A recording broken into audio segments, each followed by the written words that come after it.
Numerical धेरै सजिलो छ। अब जस्तै हाम्रो डिबेन्चरमा दिएछ issue at discount redemption at par. तो म सिखाएको के थिए फर्स्ट नंबर यहाँ लिखने नंबर 1 छ त ये 4 के लिख दिने 4 इस्यु के लिख दिने एट के छ डिस्काउन्ट त यहाँ के लिख दिने एट यति लेख्न सक्छौ ध्यान दिने है ध्यान। अब म के भनेछु यदि यहाँ एट डिस्काउन्ट आएछ डिबेन्चरमा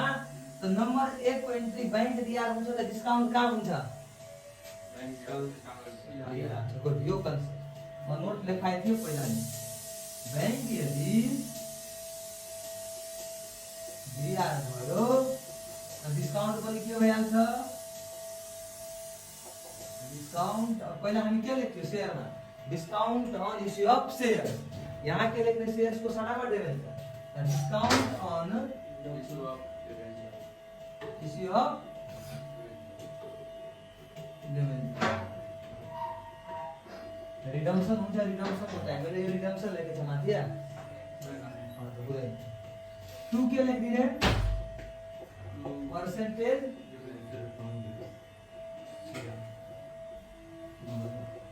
नाइरेसन बी इस्यु जति शेयर आउँछ एभरेज स्क्वायरमा इफ गरे अब यसको हामी दुईटा एन्ट्री गर्नु छ 4 के भइहाल्छ रिडम्सन एट पार यहाँ के भनेछ रिडम्सन एट पार यहाँ के भइहाल्छ रिडम्सन एट ध्यान दिएर हेर्नुस् हेर पारमा छ त यो डाइरेक्ट पल्टिहाल्छ पारमा छ कुनै मारमा छ त पल्टिहाल्छ डिबेन्चर अकाउन्ट के भइहाल्छ डिबेन्चर अकाउन्ट हो 2 ठीक छ तिमीहरुको ठीक छ सर यति बुझ्यो भइहाल्यो कति नम्बरको थियो 2 नम्बरको थियो ध्यान दिइदिन्छु। अब नम्बर 3 मा हेर के भनेको छ इस्यु गरेछ प्रिमियममा र रिडम्सन केमा गरेछ डिस्काउन्टमा। यहाँ पहिला लेख्दिने 4 इस्यु एट के पहिला नर्मल हेर्ने के हुन्छ यसको बैंक अकाउन्ट के हुन्छ बैंक अकाउन्ट टु पर्सेन्टेज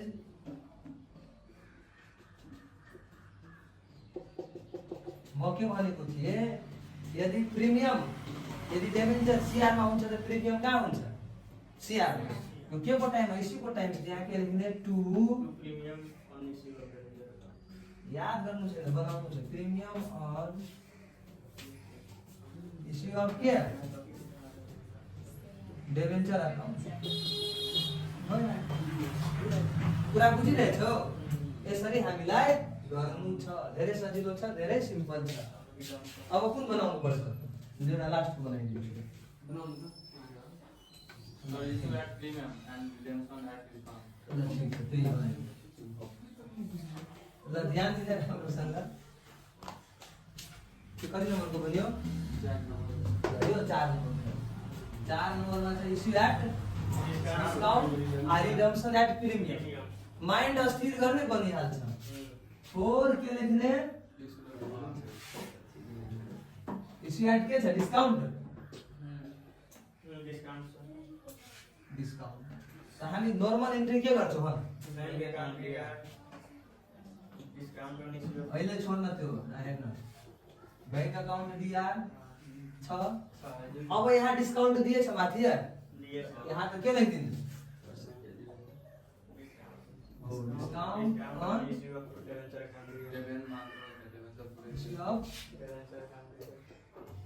पुरा हुन्छ तर म सर्टकट यति कुरा बुझ्यो। अब यहाँ के भनेछ 4 नम्बरमा प्रिमियम भनेछ रिडम्सन एट के भनेछ रिडम्सन एट प्रिमियम त म के भनेको थिए रिडम्सन एट प्रिमियम कतिवटा ठाउँमा एन्ट्री हुन्छ त्यसको रिडम्सन केमा छ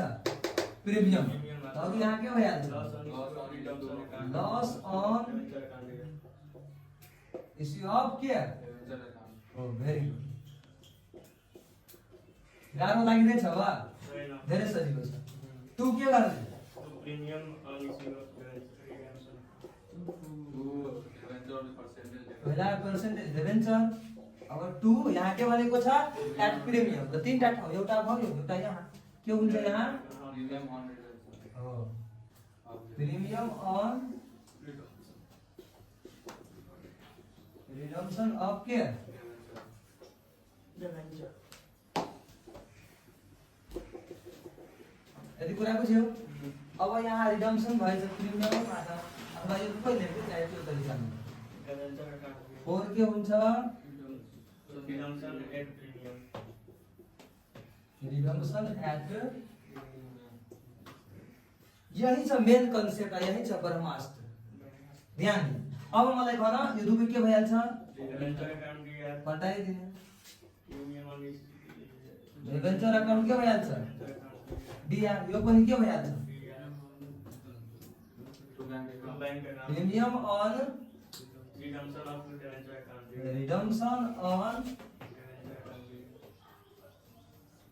इस्यु अफ जा premium on redemption of debenture account हो premium to bank account to के गरिदिने यहाँ दिया हुन्छ दिया छुट्टी हाल्यो टु के भइहाल्छ यो कन्सेप्ट यदि क्लियर छ त डिबेन्चरको जस्तो हिसाब भए तापनि 0 छ तर पहिला तिमीलाई यो कन्सेप्ट यो बनाउन आउनु पर्यो कुरा बुझ्यौ अब क्लियर छ सर 3 नम्बर चाहिँ त्यो क्लियर छैन 3 नम्बर यो हैन यो त क्लियर छ यो क्वेशन त्यो पनि क्लियर छ यो